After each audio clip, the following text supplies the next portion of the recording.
Yung mga nagre-react sa atin, mga kababayan, puro lang makina, mga trolls, paulit-ulit, paulit-ulit. Wala nang support, kaya hindi sila makapag-mount ng EDSA People Power. Puro lang sa Facebook, sa social media, yung pagyayabang nila. Wala mang tao. Ang mga makikitan mo na very active yung mga vloggers nila kasi mga kababayan pinupunduhan. Possibly mula sa China. Di ba yung mga vloggers nila? Sineminar sa China, mga kababayan, para suportahan yung agenda ng China sa pamamagitan ng pagpopos na maging presidente, magkaroon ng kandidato sa pagka-presidente na tinatawag na Manchurian candidate. Isang kandidato, mga kababayan, sa pagka-pangulo na puppet ng China.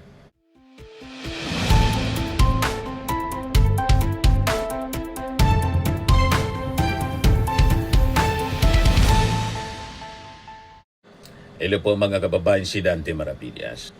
O sa bukas, sa akin, Bicol.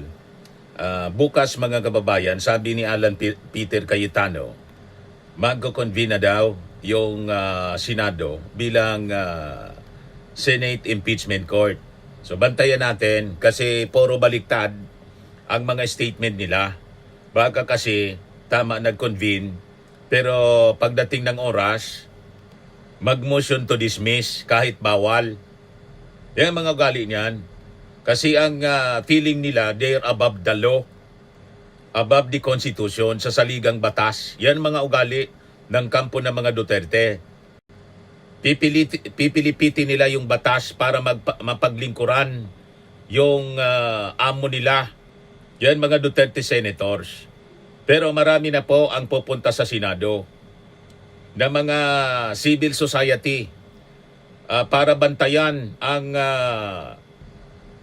trabaho ng Senado dito po sa impeachment. Ngayon, sabi dito sa balita ng Philippine Daily Inquirer, Sara Duterte impeachment has a strong support in Visayas, Mindanao, sabi po ni Terry Ridon. Sabi ni Ridon, support for the impeachment complaint cut across political lines, regions, and alliances. The House of Representatives voted 257, 25, and 9 to approve the articles of impeachment against Duterte. The 257 represents, 80% of the entire House. So, the vote to impeach the Vice President was overwhelming, sabi po ni Ridon. And you are correct that even within the strongest bailiwicks of the Vice President in the Dutertes, yung Mindanao, Cebu, and the Visayas, it did not turn out for the Vice President. Madaling sabi po, isinusuka na po si Sara Duterte ng mga mamamayang Filipino. These representatives are representatives of the people. Mga kababayan, kung feel na nitong mga representatives na to na may support si Sara, malamang magdalawang isip na pumirma sa impeachment. Pero hindi sila nagdalawang isip na pumirma sa impeachment. Ang ibig sabihin, sila kasi may direktang influence sa mga mamamayan, bawat distrito, itong mga district congressmen, kaya ang tawag sa kanila, representative of the people. So kung ang boses ng nasa grassroots, yun ang dinadalang boses ng ating mga representatives of the people, mga congressmen, mga kababayan. 25 lang ang kumontra. Kasya lang sa isang malaking jeep. At ang siyam nag-abstain, mga kababayan. So ganon sinusuka si Sara Duterte dahil po sa sama ng ugali, ayaw sagutin ang mga katanungan na napakasisimple na katanungan. Saan galing yung 6.7 billion na na-detect ng AMLAC? Saan yon? Bakit hindi mag-match sa kanyang salin? Hindi sinagot ni Sara. Mga kababayan, So malinaw, hindi niya kaya kasing sagutin kasi may tinatago talaga siya na kahindik-hindik sa kanyang mga bank accounts, mga kababayan. Yan ang malinaw. Even Mindanao hates her. 93.3% ang ayaw sa kanya sa Luzon. 87.8% sa Visayas. Sa Mindanao, 77.4% ang ayaw na sa kanya. Baluarte niya yung Mindanao pero ayaw na sa kanya. Napapahiya kasi yung mga Mindanaoans. Hindi man ganyan ang ugali po ng mga taga Mindanao. Ang ugali ng mga taga Mindanao, mga kababayan, may prinsipyo sila. At ang tunay na Mindanaoan, mga kababayan, ang matapang, hinaharap kung ano yung accountability. Pero si Sara at yung mga Duterte, hindi po nagre-represent ng tapang. Yung pinoproject nilang pagiging maisog, puro lang po puro palabas. Nakita ninyo, kahit sa debate, hindi mo umarap si Sara Duterte, si Baste.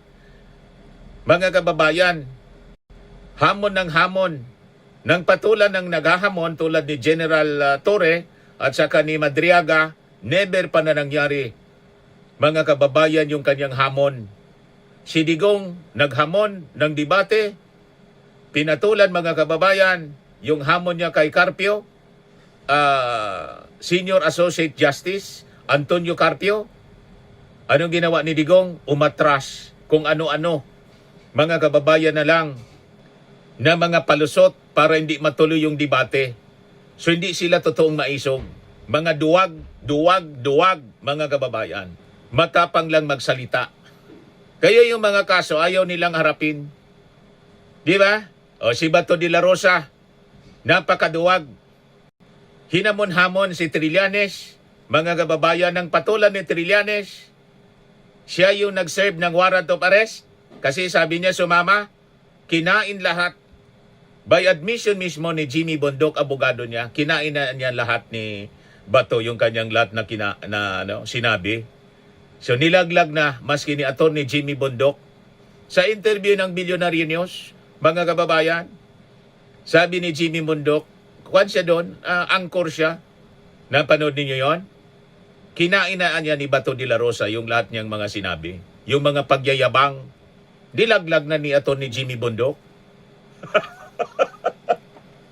Kasi nga po sa Bible, napakalinaw, ulitin ko naman, pride comes before destruction and an haughty spirit before a fall. Ganon din ang mangyayari kay Alan Peter Cayetano na mayabang. Malamang, sa makalawa, hindi na siya Senate President. Tama po? At itong mga Duterte Senators, lahat sila kakaharap sa kaso na pagkakanlong ng isang pugante, si Bato de la Rosa. At malamang perpetual disqualification ang kaharapin. Other than imprisonment, obstruction of justice ang kaso nila, mga kababayan. 4 years to 6 years imprisonment and perpetual disqualification from holding any public office. Yan ang penalty po. Kaya hintay lang kayo, mga kampo ni Digong na mga mayayabang na hindi naglilingkod sa bayan, kundi pinaglilingkodan isang pamilya, pamilya Duterte, mga kababayan. Bagsak na sila. Napakalinaw dito sa mga surveys.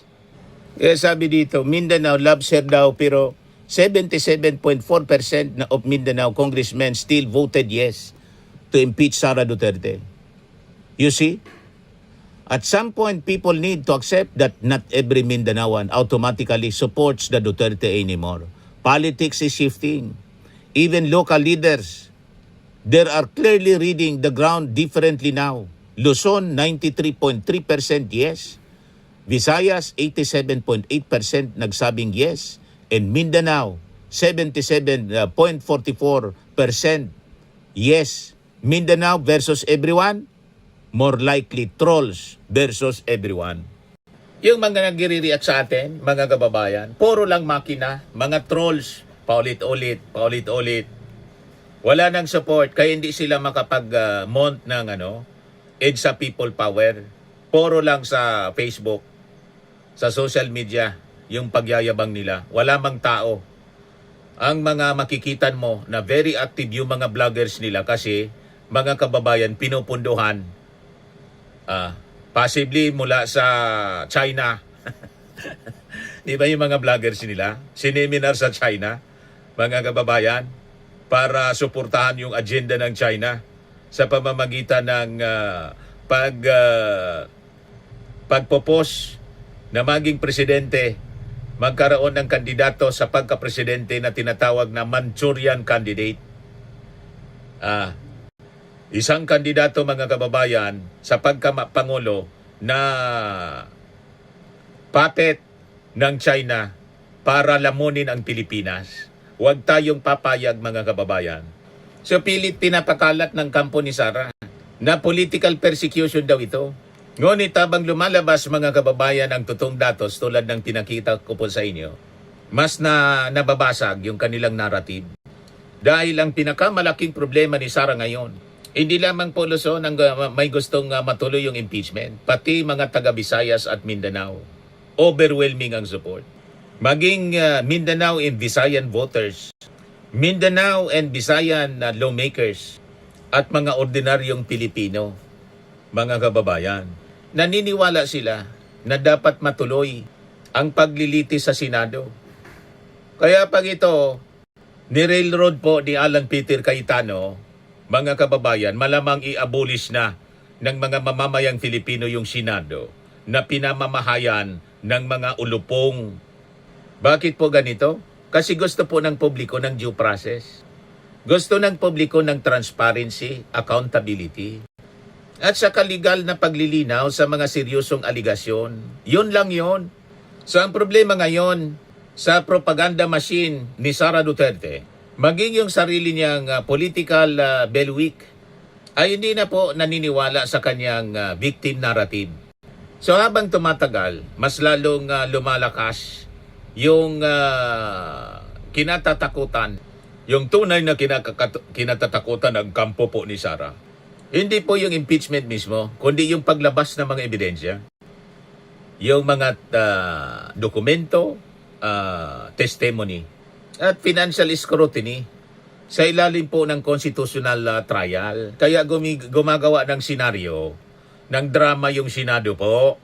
Huwag kayong pauuto dyan sa grupo ni Alan Peter Cayetano nang tanungin ng isang member ng media kung ano ang masasabi tungkol sa paniwala ng publiko na drama. Biglang umusok si Alan Peter Cayetano, dinamba yung kanyang podium, sinisindak yung isang reporter. Sabi ko nga, kung ako yon, walang Bicolanong journalist ang pumapayag sa ganon. Kami dito sa Albay, never kaming pumayag pag sigaw-sigawan ng politiko. Never kaming pumapayag. Totoo yun.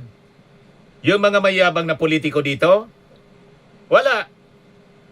Kinukuyog namin, pinagpipistahan namin dito yung mga politiko araw-araw.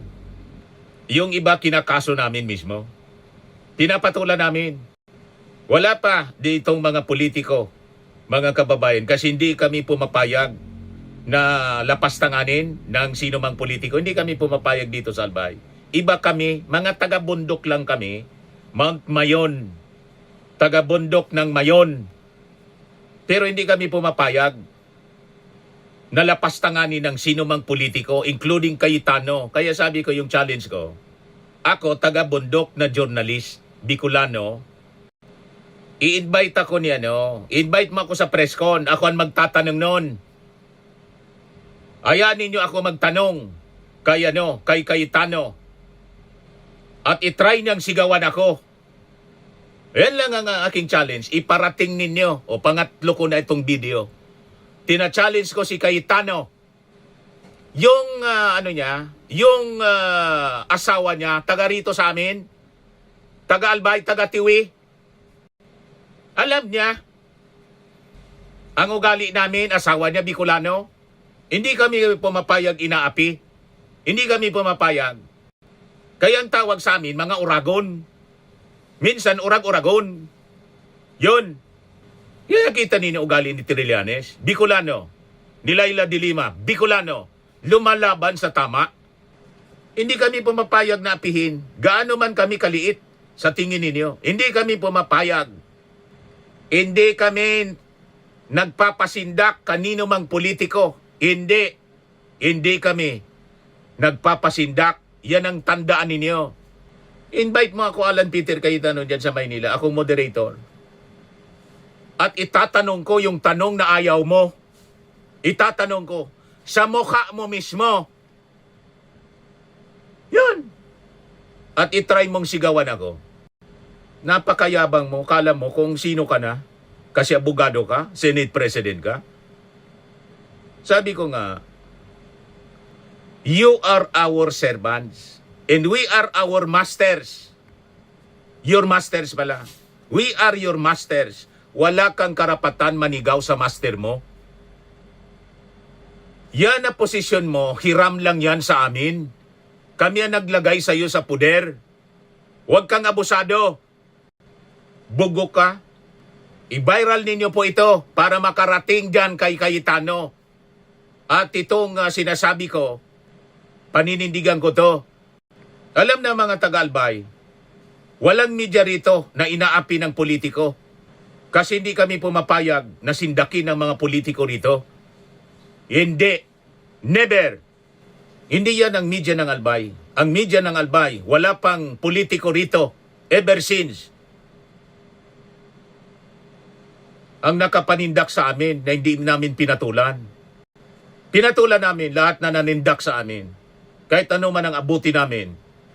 Masyado kayong mayayabang. Yasa na yung kayabangan ni Bato. Di ba nilagay sa kahihiyan yung Senado ninyo? Napakaduwag. Takbo-takbo kayo dyan. Buong mundo. Tuwang-tuwa pa si Bato de la Rosa. Kasi viral daw yung video niya ng Karuwagan. Bogok. Sinira ninyo yung Senado as an institution. Tapos sasabihin ni Alan Peter Cayetano, ginugulo yung Senado. Yung malinaw na nanggulo. Pinuslit ninyo dyan si Bato para maging Senate President ka. Pagkatapos, nang natrap si Bato, gumawa kayo ng eksena para makatakas. Yan ang napakialinaw na kwento.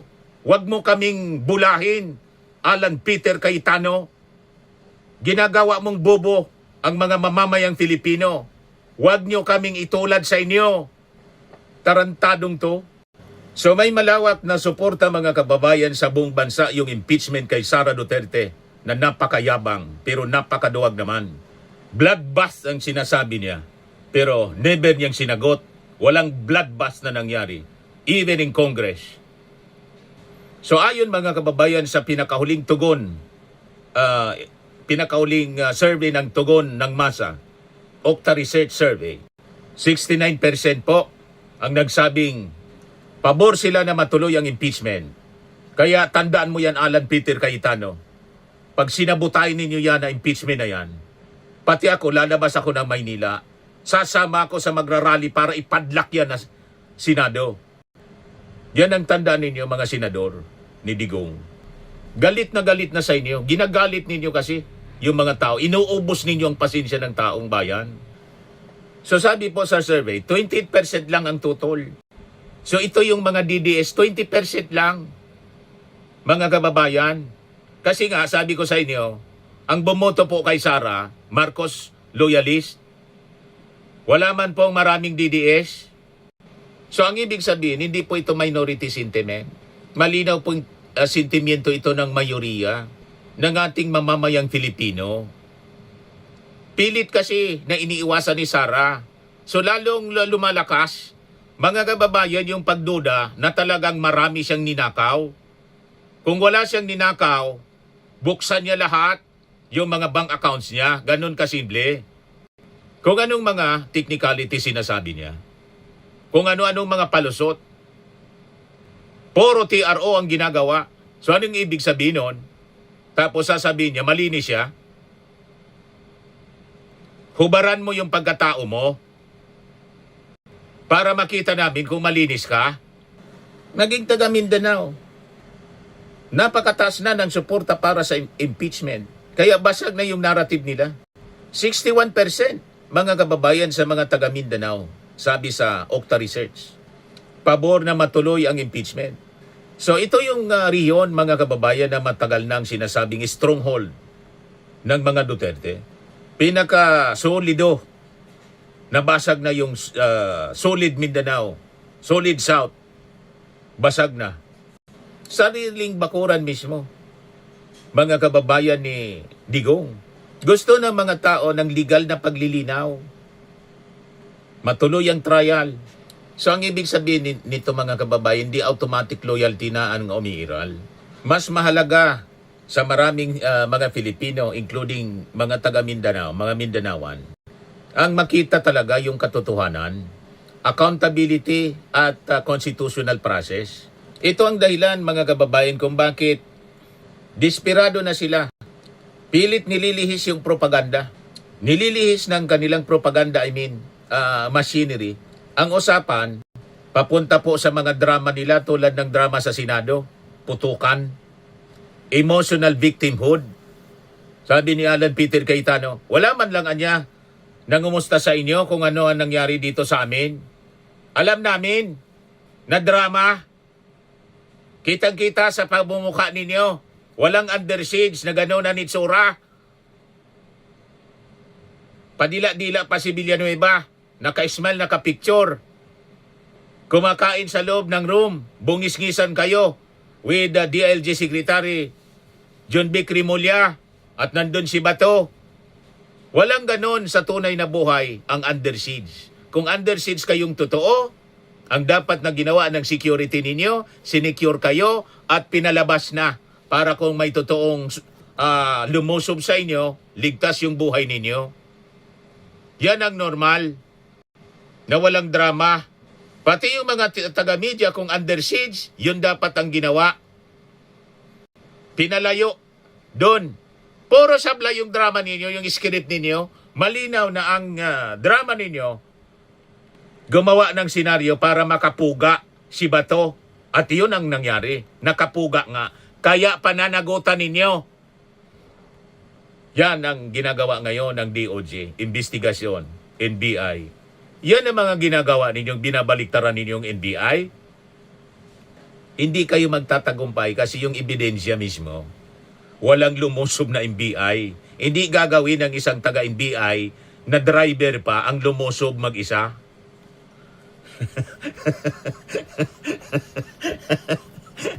Kaya doon pa lang, sa sitwasyon na yon, bagsak na yung kwento mo, Alan Peter Cayetano, Amy Marcos, at lahat ng Duterte senators. Bagsak ka agad. Walang matinong NBI lulusob mag-isa.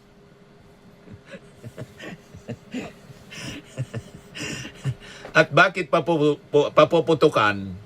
Halimbawa pa man pumasok yung NBI.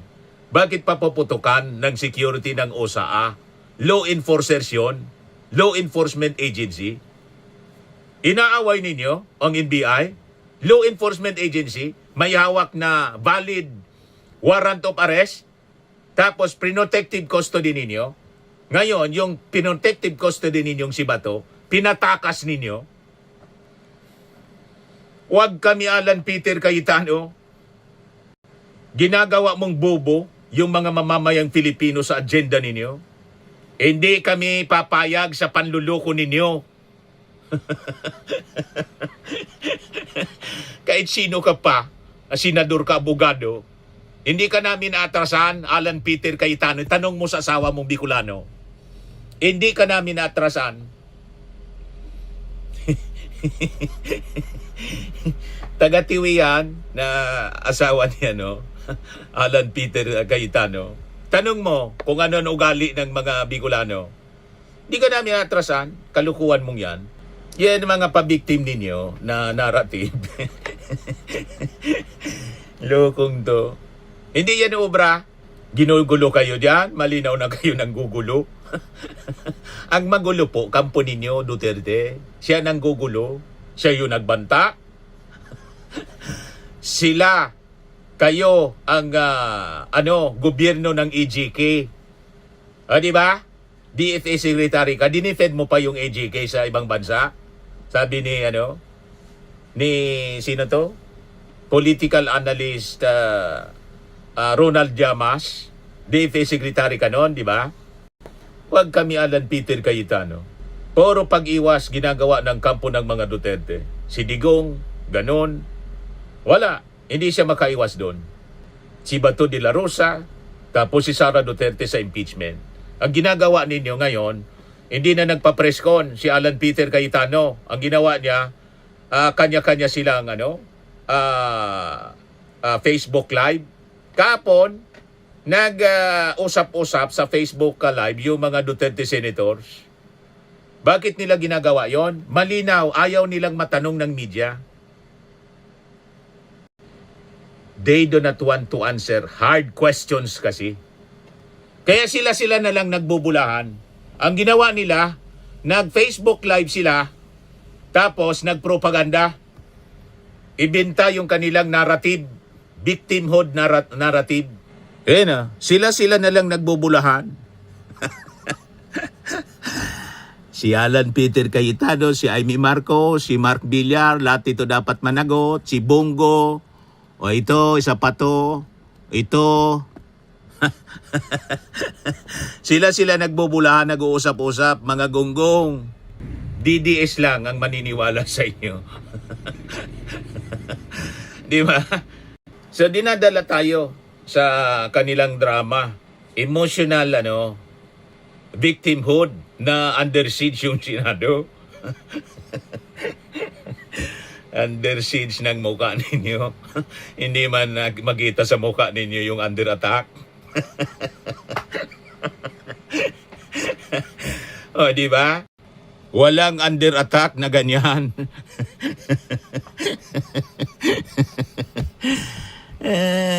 Under attack daw.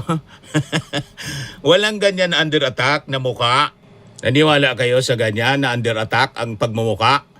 Si Loren, si walang ganyan na under attack na pagmumuka, nakabungis-ngis.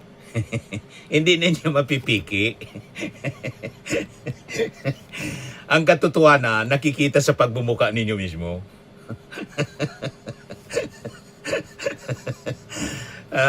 Mga senador, sa facial expression, makikita mo ang totoo. Ang langiya kayo. So, napunta sa conspiracy narratives. Puro assumption. Under attack daw sila.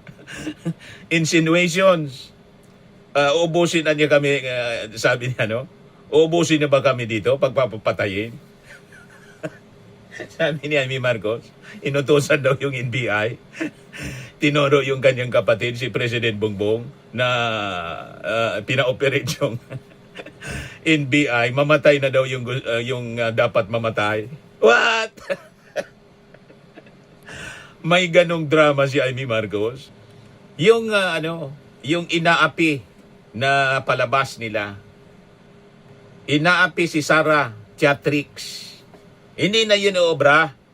Dahil mga kababayan, kapag facts na at proseso yung pinag-uusapan, umihina yung kanilang emotional manipulation strategy. So mga mambabatas na from Mindanao mismo ang nagsabi. 61 na mga mambabatas po sa Mindanao bumoto sa impeachment. 8 congressman lang ang bumoto ng no. That's the data. Bakit po? Kasi marami sa ating mga politiko, nakita nila mabigat talaga yung issue. Seryoso talaga po yung mga aligasyon na hindi sinasagot ni Sara.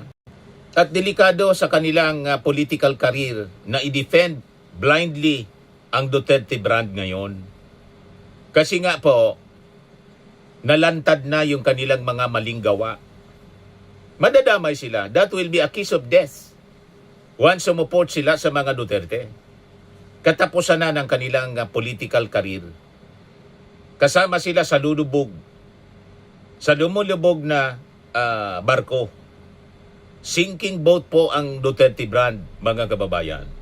Kahit ilan sa mga Sara supporters po gusto ng trial, at isa doon si Toby Chanco, bumuto ng yes. Balingbing man na niya, yun na talaga, Mr. Maribillas. Nakita niya na matatalo lang. Bumoto ng yes.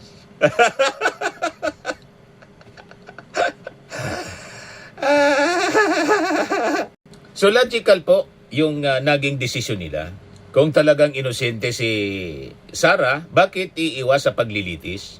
So ang Senado po ang tamang constitutional forum para magpresenta ng mga ebidensya, magdepensa, magpaliwanag, at linisin ang pangalan ni Sara sa ilalim ng batas. Ganon, due process. So itong dahilan, kahit loyal na mga supporters ang nagsasabi ngayon, ituloy yung trial para na matapos na to. Pero ang problema mga kababayan, tila mismong kampo ni Sara Duterte, takot na takot para sa full legal scrutiny. So dito tayo sa totoong kinatatakutan ng kampo ni Sara Duterte. Kung wala talaga pong problema, bakit sobra silang desperado? Napigilan po ang trial? Bakit kailangan guluhin nila yung proseso? Gumawa ng diversion tulad po itong drama sa Senado. Inagaw kay Tito Sen yung presidency, nagkagulo-gulo. Pinuslit si Bato para makaboto. Nang matrap si Bato, gumawa ng drama para makapuga. Tapos, isisisi sa Marcos administration na ginugulo daw sila. Hindi daw sila magulo, kundi sila ginugulo. Kayo yung gumawa ng gulo, napakalinaw. Huwag kami Alan Peter Cayetano, ginugulo ninyo para pag-usapan. Iba na, hindi na yung impeachment. Gumagawa kayo ng distraction Gumagawa ng diversion. Nagpapakalat sila ng emotional propaganda. Under siege. Loko. Walang bumibili sa drama ninyo. At magtayo mga kababayan ng political persecution narrative. Pinipersecute daw sila ng administrasyon. Kasi mga kababayan, ang gusto daw ng yung bagong minority, ang target daw, politika, yung 2028. Ang malinaw si Sara yung unang nag-declare. Wala pa sa administrasyon ang nagdi-declare na tatakbo. Kayo ang nag-declare, kampo ninyo. Kasi yun talaga yung design ninyo. Kaya si Sara Duterte ay nag-announce agad para itong impeachment, sabihin ninyo na political persecution. Yan ang gusto ninyong narrative. Walang maniniwala sa inyo. Alam namin ang script ninyo. We were not born yesterday, Alan Peter Cayetano. Mas matanda pa yata ako sa'yo. Diba? Para paglulukuhin mo. Panahon pa ni Marcos, 1984 pa lang. Taga-media na ako, reporter na ako para paglulukuhin mo. Yan lang yung mga taong ito.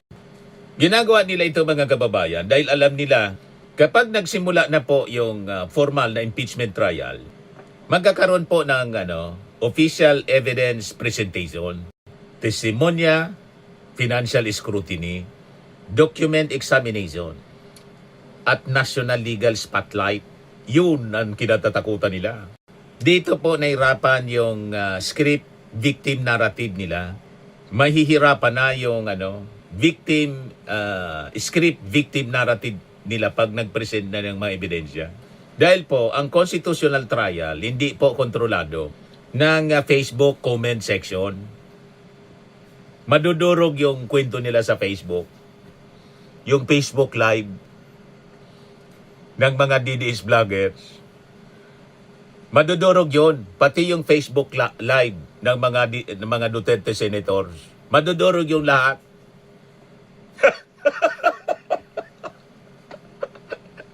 Mag-iiyakan yan pag na-present yung mga ebidensya po. At mahirapan sila kung gusto nilang iligtas yung kanilang politika. Mahirapan na sila na hindi i-convict si Sara. Tama? Kasi, magbabackfire yun lahat sa kanila.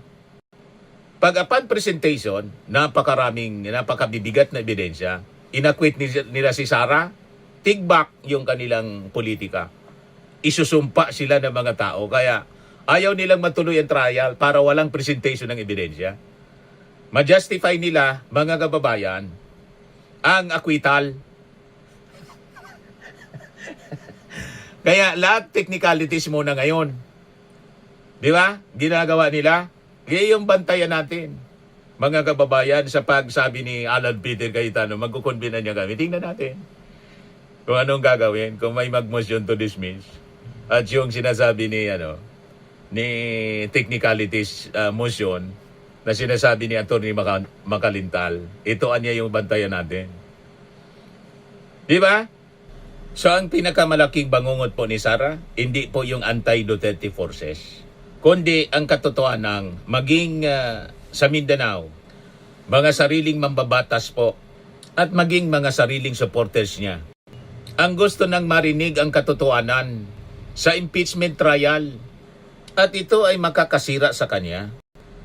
Kasi lalabas lahat, sisingaw lahat ng baho, mag-aalimpuag. Sabi mo sa Bicol, maalimpuag ang bata.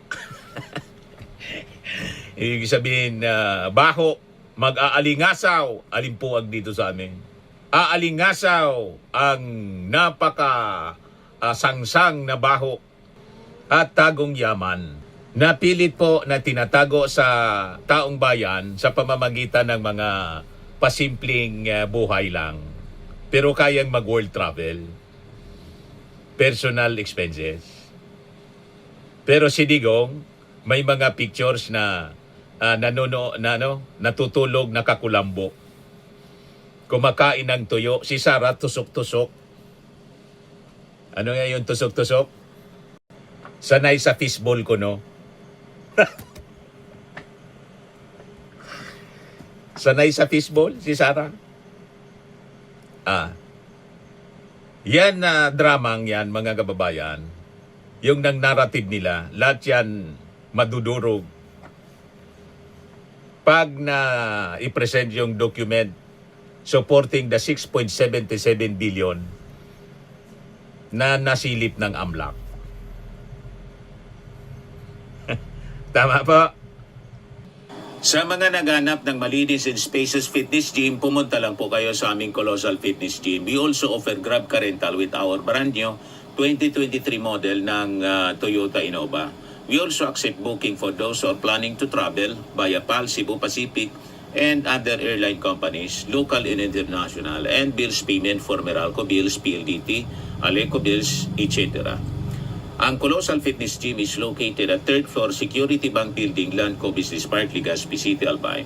For inquiries, look for Chilon Maravillas. Contact number 0966-802-0949. Yan yung aming Innova. Lagi na pong matao sa amin. Pati mga foreigners po, tingnan ninyo. Mga British tourists sila.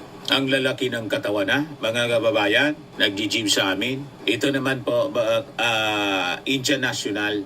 Ito mga mga European sila. Ito naman yung bago naming product na binibenta online, Eye Glow Serum. Whitening po siya galing sa South Korea. Tingnan ninyo yung epekto sa aking anak na architect entrepreneur, Riz Maravillas. For inquiries, look for Riz Maravillas on FB. Ito naman po, Fairmax Firming and Lifting Cream. Pinapahid po sa mga pulses in other affected area. Mainam po ito sa mga pains at paninigas na mga kaso-kasuan. Ito po, Automax Radiant Serum. Sa mukha naman yung application. Anti-aging po siya. You will look 10 years younger than your age. Ito naman po yung bagong product naming binibenta online. I am Amazing Pure Organic Barley Powdered Drink Mix from Australia. Mainam po ito sa mga cancer patients. Tulad po nitong si Yuli Tan, na isa pong cancer survivor. Sabi po niya, barley did not just save my life, it gave me a new life. In 2019, Yuli faced the fight of her life. Through surgery and harsh chemotherapy, I am worldwide amazing pure organic barley became her source of strength. It boosted her immune system. When she needed it most, and gave her the energy to keep going. 100% organic siya. Immune system booster trusted by survivors. Sa mga mahilig naman po sa mga imported bags and wallets, dumiretso na lang po kayo kay Ma'am Eileen Rosales, Eileen Closet. Nakabase siya po sa Amerika. Yan po yung kanyang online selling. Every Sunday, 7 o'clock in the evening, mamayang gabi, manood po kayo, pwede kayo mag-order ng live.